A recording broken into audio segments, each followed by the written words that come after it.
नमस्कार दोस्तों, मैं सतीश तिवारी आप सभी का स्वागत करता हूं। इंडिया के किसी भी कॉम्पिटिटिव एग्जाम को फाइट करने के लिए, वो चाहे एसएससी हो या रेलवे हो या कोई भी एग्ज़ाम हो, स्टेट लेवल का कोई भी स्टेट लेवल का एग्ज़ाम हो, मैं उसमें आपका हिस्ट्री का कॉन्सेप्ट क्लियर करने की मदद करूंगा। और जो भी हिस्ट्री होगी ना, वो डिटेल वाइज होगी। कैसी होगी history? Detail wise. Detail wise होगी हिस्ट्री। कैसी होगी आपकी? Detail wise. Basic to high level concept दिया जाए। कैसा कॉन्सेप्ट रहेगा? Basic to high level. अगर आप सोच रहे हैं ना, तो basic to high level concept रहेगा। कॉन्सेप्ट कैसा रहेगा? Basic to high level. तो बिल्कुल बने रहिएगा लास्ट तक।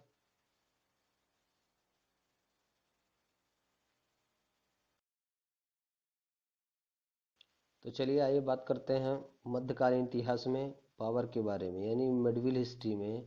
जो आपकी हिस्ट्री है वो 3 पार्ट में है, तो हम उसके मध्यकालीन इतिहास के बारे में चर्चा करेंगे। इसमें मध्यकालीन इतिहास में मध्यकालीन इतिहास के बारे में चर्चा करते हैं और देखते हैं कि मध्यकाल में कौन कौन हुआ।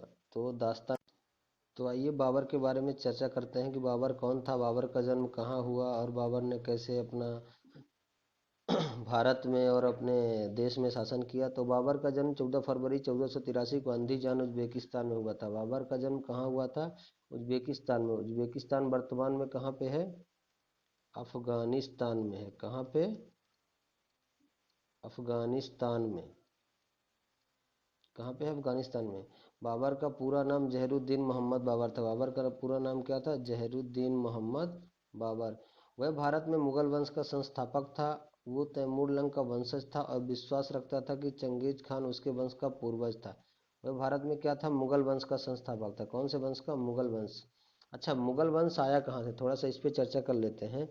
तो मुगल वंश जो है ना, पहले बाबर जो था वो मंगोल जाति से बिलोंग करता था। किस जाति से बिलोंग करता था? मंगोल।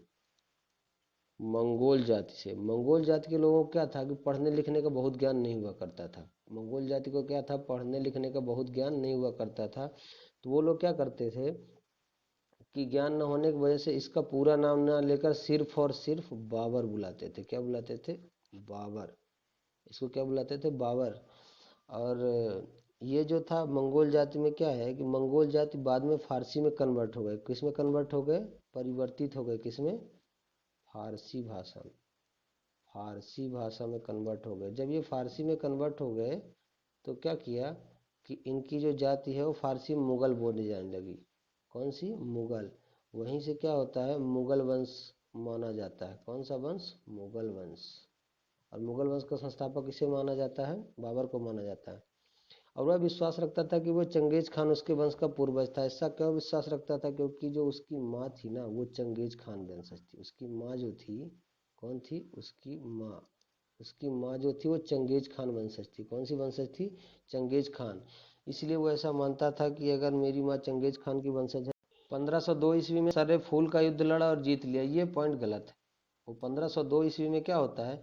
सर्रे फूल का युद्ध 1502 में किसके साथ लड़ता है? सैवानी खां, यानी अपने चाचा के साथ लड़ता है। किसके साथ लड़ता है? अपने चाचा के साथ लड़ता है और ये युद्ध हार जाता है। 1502 ईस्वी में जब युद्ध हार जाता है ये, तो फिर वो धीरे धीरे क्या करता है? वहां से हट लेता है। आपको जानकारी के लिए बता दूं, ये सर्रे फूल नाम की जो जगह है ना, वो केवल फरगना से 46 किलोमीटर है। कितनी है? 46 किलोमीटर की दूरी पर है। यहाँ का युद्ध क्या होता है? सैवानी खां जीतता है। कौन जीतता है? सैवानी खां जीता। सैवानी खां ये युद्ध जीत लेता है। ठीक है। 1504 ईस्वी में काबुल पर विजय प्राप्त किया और 1507 में कांधार जीता। यानी जब वहां से सैवानी खां उसको हरा देता है बाबर को, तो बाबर क्या करता है? धीरे धीरे छोटे छोटे प्रदेशों पर कब्जा करता है। किसमें? छोटे छोटे प्रदेशों पर कब्जा करता है। और जब वह धीरे धीरे दो चार प्रदेश जीत जाता है, तो वह वापस क्या करता है? काबुल पर विजय प्राप्त करने की कोशिश करता है, यानी काबुल पर आक्रमण करता है। कहाँ पर आक्रमण करता है? काबुल पर आक्रमण करता है। ठीक है। काबुल पर आक्रमण करता है। काबुल पर आक्रमण करता है और उसे जीत लेता है। अच्छा, काबुल जैसे ही जीतता है ना, काबुल जीतने के बाद बाबर क्या करता है? एक उपाधि धारण करता है। एक उपाधि धारण करता है। कौन सी उपाधि धारण करता है? बादशाह। कौन सी उपाधि धारण करता है? बादशाह की। अच्छा, अब आप बोलोगे बादशाह नहीं सर, बादशाह है। क्या है? बादशाह। तो ऐसा बिल्कुल भी नहीं, बादशाह की उपाधि नहीं, बादशाह की उपाधि धारण किया था। ये एसएससी में 1 नंबर का क्वेश्चन रहा है, एसएससी सीएचएसएल में 1 नंबर का क्वेश्चन रहा है कि ऐसा कौन सा मुगल बादशाह है जिसने खुद को बादशाह की उपाधि धारण की, खुद को बादशाह कहा, खुद को क्या करता है? बादशाह कहता है। ठीक है, खुद को क्या करता है? बादशाह कहता है। तो ये ऐसा बाबर ही था। बाबर ने बाबरनामा पुस्तक की रचना की। बाबर जो बाबरनामा की पुस्तक की रचना करता है यानी कि लिखता है, वो कौन सी भाषा में लिखता है? पहले चगताई में। किसमें लिखता है? चगताई में। क्यों? क्योंकि उसकी चगताई पहले की मूल भाषा थी। जो मंगोल जाति थे ना, उनकी मूल भाषा क्या थी? चगताई थी। वो बाद में फारसी में कन्वर्ट हुए, इसलिए बाबरनामा को भी बाद में फारसी में कन्वर्ट कर दिया गया। तो आइए हम थोड़ा चर्चा करते हैं।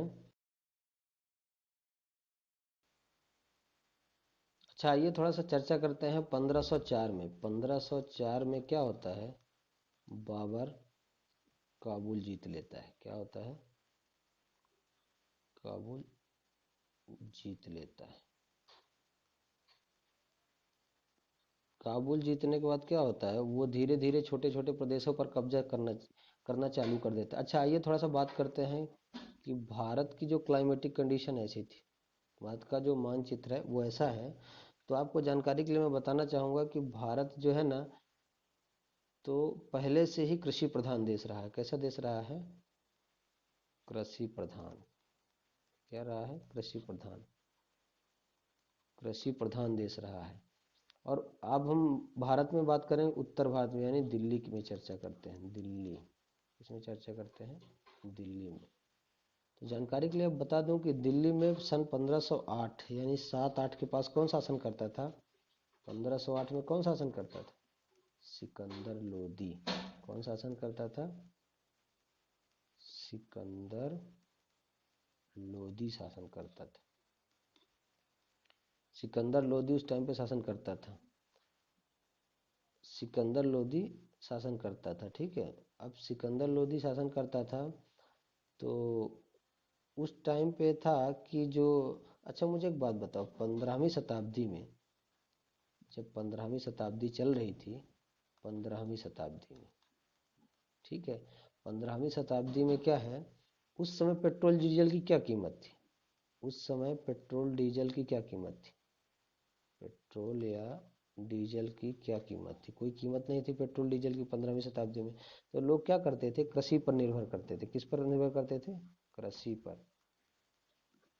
कृषि पर निर्भर रहते थे। क्या करते थे? कृषि पर निर्भर रहते थे। ठीक है, यानी कृषि पर ही निर्भर रहते थे हमेशा। तो भारत को सोने की चिड़िया उस टाइम पे कहा जाता था। भारत को सोने की चिड़िया क्यों कहा जाता था? क्योंकि भारत एक कृषि प्रधान देश था।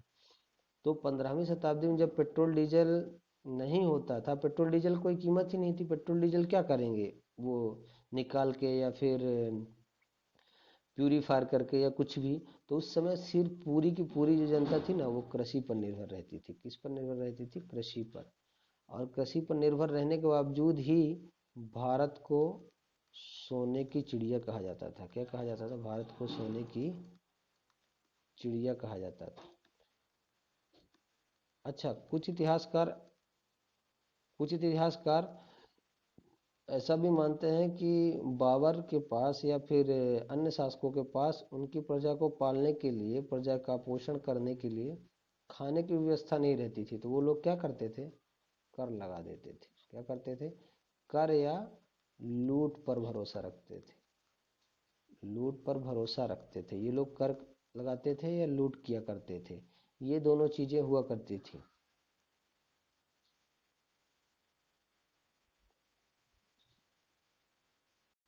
तो आइए चर्चा करते हैं बाबर के द्वारा लड़े गए युद्ध। बाबर के द्वारा कितने युद्ध लड़े गए? मुख्यतः तो 4 युद्ध लड़े गए, लेकिन उससे पहले बाबर ने क्या किया था? 1519, 1519 से 1526 तक, 26 तक भारत में 5 बार आक्रमण किया। 5 बार आक्रमण किया। कितनी बार? 5 बार आक्रमण करता है। और वह अपने 5वें अभियान में सफल हो जाता है। क्या करता है? 5वें अभियान में सफल हो जाता है, किसमें, पांचवें अभियान में सफल हो जाता है। और पानीपत के प्रथम युद्ध में 1526 में बाबर ने इब्राहिम लोदी को हराया। पानीपत का प्रथम युद्ध होता है जिसमें 1526 में बाबर इब्राहिम लोदी को हरा देता है। अब इब्राहिम लोदी कौन था? इब्राहिम लोदी सिकंदर लोदी का पुत्र था। क्या था? सिकंदर लोदी का पुत्र, सिकंदर लोदी का पुत्र था। कौन? इब्राहिम लोदी। और उसको क्या करता है सिकंदर लोदी, सिकंदर लोदी अपने पुत्र इब्राहिम लोदी को वहाँ का राजा बना देता है। कहाँ का? दिल्ली का। कहाँ का बनाता है? दिल्ली का। पानीपत का प्रथम युद्ध होता है तो उसमें बाबर ने इब्राहिम लोदी को हराया। खानवा के युद्ध 1527 बाबर ने राणा सांगा को हराया था। खानवा के प्रथम युद्ध में बाबर ने राणा सांगा को हराया था। किसने किसको हराया था? बाबर ने राणा सांगा को हराया था खानवा के युद्ध में। कब? 1527 में। अच्छा, कुछ जानकारी बता देता हूँ आइए डिटेल में आपको कि बाबर जो है ना, बाबर अपने प्रथम युद्ध में, अपने प्रथम युद्ध में क्या करता है, तुगलनुमा युद्ध, तुगलनुमा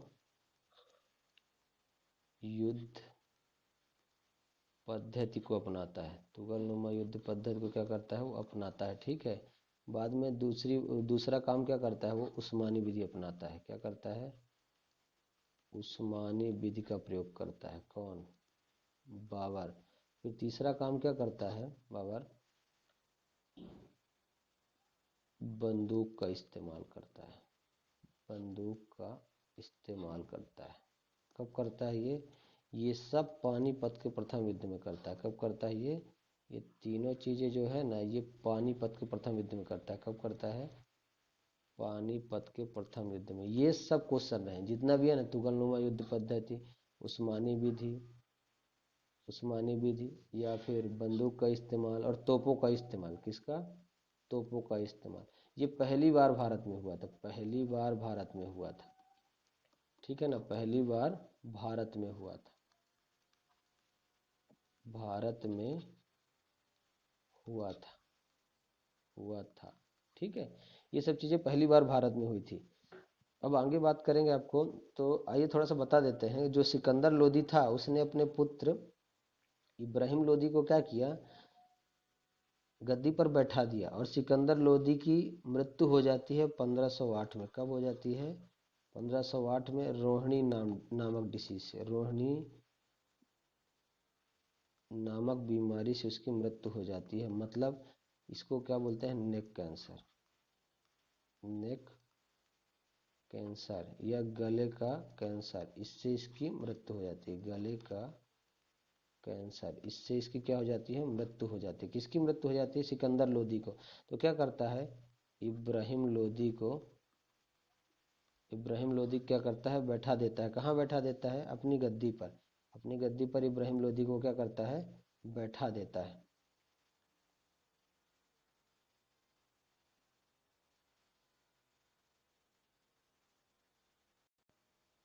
अच्छा, ये थोड़ा सा चर्चा करते हैं कि इब्राहिम लोदी जो है, यानी बाबर जो है, पानीपत के प्रथम युद्ध में क्या किया। अब बाबर की सेना तो बहुत कम थी, तो बाबर जो तुगलनुमा युद्ध पद्धति करता था ना, लड़ता था, वैसे लड़ता था। चार चार, कुछ इतिहासकार ऐसा मानते हैं ना कि बाबर की जो सेना थी वो 12,000 थी। सिर्फ क्या थी? 12,000। इब्राहिम लोदी की जो सेना थी कितनी थी? इब्राहिम लोदी की सेना थी, इब्राहिम लोदी की सेना जो थी तकरीबन 1 लाख, 1 लाख के आसपास। ठीक है। अब 12,000 की जो सेना है वो 1 लाख पब्लिक से कैसे युद्ध करेगी? इसके लिए उसने क्या किया था कि सुबह, दोपहर और शाम में अपने सेना को बांट दिया था। यानी सुबह तुम जाओगे लड़ने के लिए, दोपहर में आप जाएंगे और शाम को ये लोग जाएंगे। ये तीनों चार चार, इसको क्या बोलते हैं पता है? यही तुगलनुमा युद्ध पद्धति है। तुगलनुमा युद्ध पद्धति क्या है? यही है, युद्ध पद्धति है। ऐसा कैसे लड़ते थे भाई? ऐसा कैसे लड़ते थे? तो ये लोग क्या करते थे, कि बाबर का कहना था कि आप लोग जाना और सिर्फ उसकी सेना में क्या करना, भगदड़ मचा देना। क्या करना, भगदड़ मचा देना, भगदड़ मचा देना। तो इसके लिए क्या करते थे वो लोग कि, अच्छा, कुछ इतिहासकार ऐसा मानते हैं कि जो बाबर था ना, उसका जो ड्रेस था वो हरे रंग का था, यानी उसके जो सैनिक ड्रेस पहनते थे वो हरे रंग का पहनते थे। और इब्राहिम लोदी की जो सेना थी वो लाल रंग का ड्रेस युद्ध करती थी। तो इसके लिए मैं जानकारी के लिए आपको बता दूं कि जो बाबर था ना, तो हरे रंग के अंदर क्या करता था, लाल रंग का ड्रेस पहना देता था। क्या करता था, लाल रंग का। यानी आप यहाँ से तो हरे होके जाओ, लेकिन वहां जाते जाते क्या होना, लाल हो जाना। वहां जाते जाते क्या करना, आप लाल हो जाना।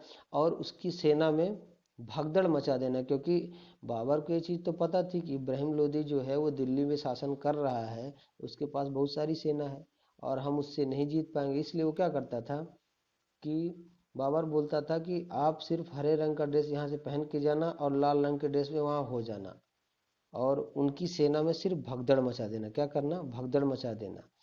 तो जब भगदड़ मचा देते थे तो इब्राहिम लोदी परेशान हो जाता था। इब्राहिम लोदी परेशान कि अब क्या करें, अब तो हमारी सेना ही आपस में लड़ रही है, हमारी सेना ही आपस में लड़ रही है। तो क्या करता था, युद्ध रोकने की घोषणा कर देता था। क्या करता था, युद्ध रोका, युद्ध रोक देता था। कौन रोक देता था, इब्राहिम लोदी। ऐसा बोलता था कि नहीं नहीं नहीं, युद्ध मत करो, युद्ध को रोक दिया जाए। तो वो लोग क्या करते थे, युद्ध को रोक देते थे।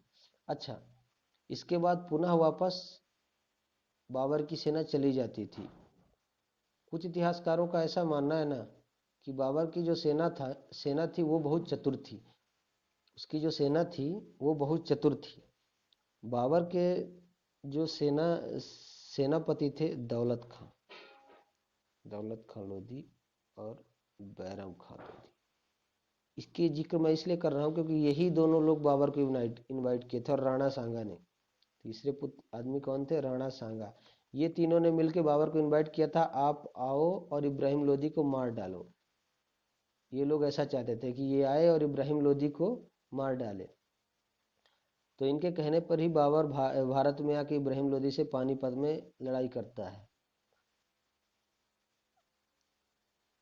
अच्छा, आइए आपको जानकारी के लिए थोड़ा सा बता देते हैं कि इसके लिए फिर बाबर क्या किया। जब बाबर क्या किया, तुगलनुमा युद्ध पद्धति चालू कर दिया, तो इब्राहिम लोदी क्या करता है, इब्राहिम लोदी क्या करता है, पील युद्ध की घोषणा करता है। पील युद्ध, पील युद्ध का मतलब जानते हैं क्या है, हम हाथियों के साथ युद्ध करेंगे, मतलब हाथी साथ में लेके युद्ध करेंगे और हम कुछ नहीं कर सकते।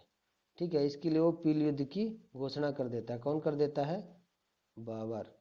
बाबर नहीं, इब्राहिम लोदी, सॉरी, हाँ, इब्राहिम लोदी पील युद्ध की घोषणा कर देता है। आइए कुछ बातें मैं आपको बता देता हूँ थोड़ा सा।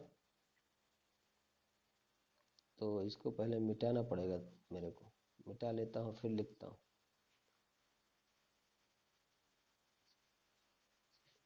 एक चीज़ और बता देता हूँ कि आप लोग अगर चैनल में नए हैं और जुड़े हुए हैं ना, तो चैनल को सब्सक्राइब, लाइक और शेयर करना बिल्कुल ना भूलें, क्योंकि आपको जो डिटेल वाइज पढ़ाया जा रहा है ना, वो पूरा डिटेल दिया जाएगा, आप परेशान ना हो।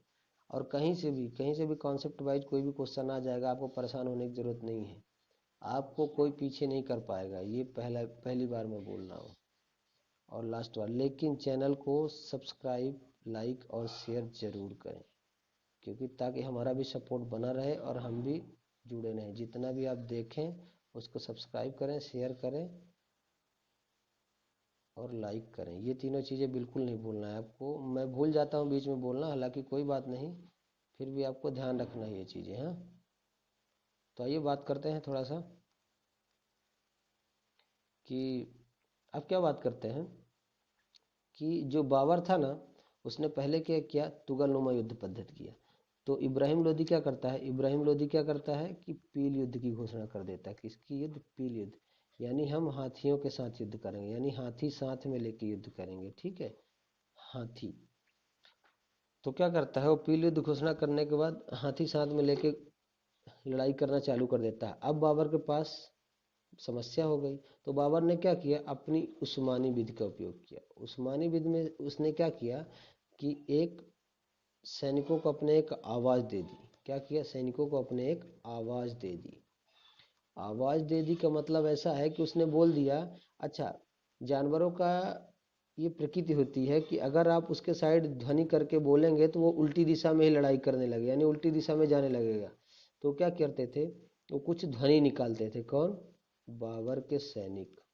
बाबर के सैनिक, जिससे क्या होता था, वहां भगदड़ मच जाती थी, यानी उसके सैनिक, उसकी हाथी, उसके जानवर खुद ही आईबी की सेना में, आईबी की सेना में भगदड़ मचा देते थे। क्या करते थे? भगदड़ मचा देते थे। क्या करते थे? भगदड़ मचा देते थे। तो बची कुची सेना क्या होती थी, इससे मर जाती थी। भगदड़ मचा दिए। और इसके बाद उस्मानी विद के बाद इसने क्या किया था, पहली बार तोपों का इस्तेमाल किया था भाई। पहली बार तोपों का इस्तेमाल किया था। पहली बार तोपों का इस्तेमाल किया था। अच्छा, आपको जानकारी के लिए बता दूं कि ये जो है ना, ये जो 1527 में एक युद्ध करता है राणा सांगा के साथ। राणा सांगा के साथ, राणा सांगा के साथ युद्ध करता है। तो ये क्या करता है, इसमें एक काम तो ये करता है कि पूरे सैनिकों के साथ, पूरे सैनिकों के साथ शराब ना पीने की कसम खाई थी। क्या किया था? शराब ना पीने की कसम खाई थी। शराब ना पीने की कसम खाई थी। कसम खाई थी। ठीक है। अब आइए आगे बात करते हैं इसके बारे में।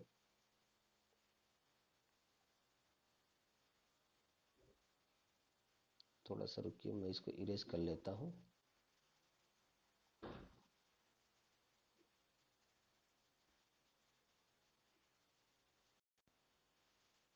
तो आइए हम आगे बात करते हैं कि जो राणा सांगा थे, राणा सांगा एक बहुत लंबी, यानी बहुत बड़ी, राणा सांगा जो थे बहुत बड़ी विशाल सेना उनके पास थी। विशाल सेना थी। तो क्या करता था, उनके जो बाबर था ना, उनके सैनिकों को, यानी उनका जो सैनिक का नेतृत्व करने वाला था, उनको बोलता था कि आप मेरे साथ आ जाओ, आप मेरे साथ आ जाओ, मेरे साथ आ जाओ, हम आपको छोड़ देंगे, साथ आ जाओ। लेकिन ऐसा हुआ नहीं, इसलिए उसने क्या किया कि उसकी जो सेना थी ना बाबर की, वो शराब की बहुत शौकीन थी। शराब की बहुत शौकीन थी।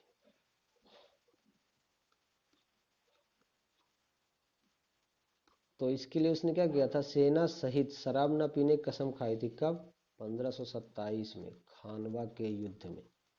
खानवा के युद्ध किसके खिलाफ हो रहा था? राणा सांगा के बीच। इसमें राणा सांगा हार जाते हैं, और 1528 में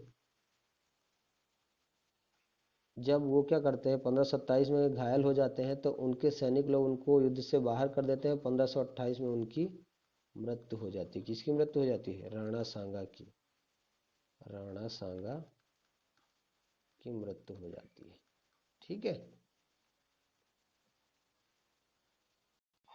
तो आइए आगे बात करते हैं चंदेरी का युद्ध। चंदेरी का युद्ध 1528 में बाबर ने मेदिनी राय को हराया। यानी चंदेरी का युद्ध 1528 ईस्वी में होता है। कब होता है? 1528 में। और बाबर क्या करता है? मेदिनी राय को हरा देता है। घाघरा का युद्ध 1529 में बाबर ने अफगान सैनिकों और बंगाल के सुल्तान को हराया।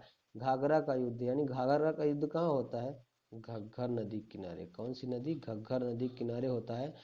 1529 में बाबर ने अफगान सैनिकों, अच्छा, अफगान सैनिकों के साथ युद्ध ज़्यादा क्यों होता था?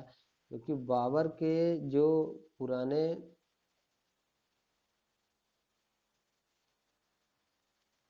कहना चाहिए या नए कहना चाहिए, सैवानी खां जो चाचा हुआ करते थे ना, वो ये सब अफगान ही थे। और वो लोग चाहते थे कि ये आगे ना, इसके लिए अफगान सैनिकों ने बंगाल के सुल्तान के साथ मिलकर संधि की। और बंगाल के सुल्तान के साथ मिलकर संधि की, बाद में क्या किया, बाबर के खिलाफ दोनों ने युद्ध किया। कौन? अफगान के सैनिक और बंगाल के सुल्तान ने। जब दोनों ने युद्ध किया, फिर भी बाबर ने घाघरा के युद्ध 1529 में घग्गर नदी के किनारे लड़ा गया था, जो उसमें अफगान सैनिकों और बंगाल के सुल्तान को हरा दिया। क्या करता है? बंगाल के सुल्तान को हरा देता है।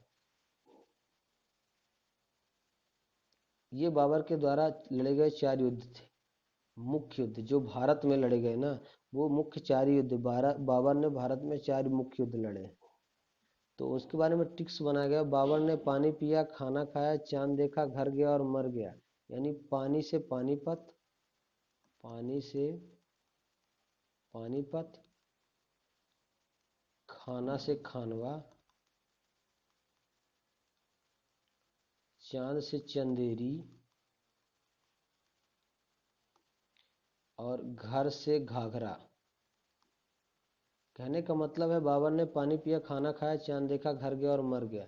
इसकी मृत्यु जो होती है ना बाबर की जो मृत्यु है वो 26 दिसंबर को 26 दिसंबर को बाबर की मृत्यु हो जाती है। 26 दिसंबर 1530 में बाबर की मृत्यु हो जाती है। 26 दिसंबर 1530 में बाबर की मृत्यु हो जाती है। इसको कहाँ मृत्यु होती है इसकी? आगरा के आराम बाग में दफनाया गया था। आगरा के आराम बाग में। ये भी क्वेश्चन आता है कि बाबर को सबसे पहले कहाँ दफनाया गया था? आगरा के आराम बाग में। बाद में इसके पुत्र हुमायूं के द्वारा, बाद में क्या होता है, इसके पुत्र हुमायूं के द्वारा क्या होता है कि इसको काबुल में दफनाया जाता है। कहाँ दफनाया जाता है? काबुल में। ऐसा क्यों किया जाता है? क्योंकि ये वहाँ से मरने के पहले ये चीज़ बोला था कि जब मैं मरूं तो मेरे घर की, यानी मेरे यहाँ की ही, मेरे देश की 2 गज जमीन नसीब हो। कितनी? 2 गज जमीन नसीब हो। इसलिए इसके पुत्र हुमायूं ने इसको क्या किया कि पहले आराम बाग में दफनाया, बाद में इसको क्या करता है कि काबुल में, अफगानिस्तान काबुल में दफनाता है। अच्छा, ये भी एक नंबर क्वेश्चन रहता है, आता ही है कि कौन सा ऐसा मुगल बादशाह जिसको 2 बार दफनाया गया? ऐसा ये बाबर पहला मुगल बादशाह है। बाबर क्या है? पहला मुगल बादशाह है जिसको 2 बार दफनाया गया। 2 बार दफनाया गया। धन्यवाद दोस्तों, आज के लेक्चर में बस इतना ही। और आप जुड़े रहिए आगे के सभी लेक्चर, लाइक हुमायूं और उसके बाद जो भी आते हैं शाहजहां, जहांगीर, जितने भी लोग आते हैं सबको पढ़ाया जाएगा और डिटेल वाइज हिस्ट्री रहेगी। आप परेशान ना होइए। मैं आपको जानकारी के लिए बता दूं कि जो भी आप कॉन्सेप्ट मिलेगा आपको वो डिटेल वाइज रहेगा। कहीं से भी, किसी भी सब्जेक्ट से, यानी कि इस सब्जेक्ट में कहीं से भी क्वेश्चन आ जाएगा, कहीं से भी बाहर नहीं जाएगा, क्योंकि इतना डिटेल वाइज हिस्ट्री बहुत कम लोग पढ़ाएंगे। और आपको बता दूं कि जो चैनल में नए हैं वो सब्सक्राइब करें, लाइक करें और शेयर करें। लाइक सब्सक्राइब बिल्कुल ना भूलें, ये पहला पॉइंट रहेगा।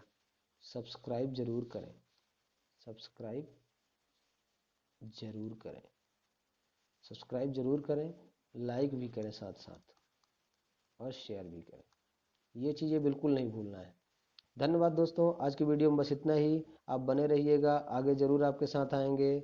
और कल अपना जो वीडियो रहेगा वो हुमायूं के ऊपर रहेगा।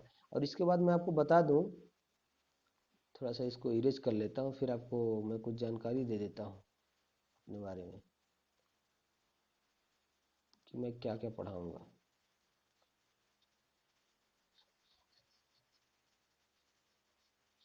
ये जो चीज़ें आपको पढ़ाई जाएगी ना, ये पूरी डिटेल वाइज रहेगी। आपको परेशान होने की ज़रूरत नहीं है।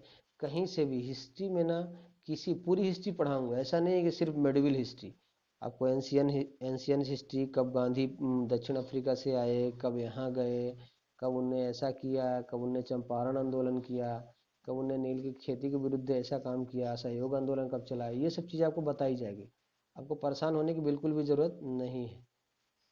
लास्ट तक बने रहिएगा। बस थोड़ा सा डिटेल देना है, इसके लिए मैं इसको साइड कर रहा हूँ। तो आइए अब हम बात करते हैं कि जो मैं क्या क्या कॉन्सेप्ट दूंगा, वो बातें आपको बता देता हूँ मैं कि क्या क्या कॉन्सेप्ट दूंगा। आपको ये चीज़ें थोड़ा बताना ज़रूरी है हमारे लिए। सो इसके लिए हम ये चीज़ें आपको बताएंगे।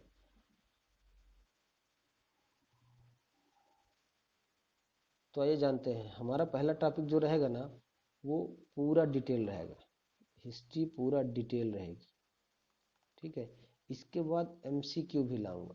एमसीक्यू यानी इतने एमसीक्यू ला दूंगा ना कि कोई भी चैप्टर, कोई भी हिस्ट्री का पार्ट आपसे बाहर नहीं जाएगा, चाहे वो आप किसी भी एग्जाम में बैठ जाना।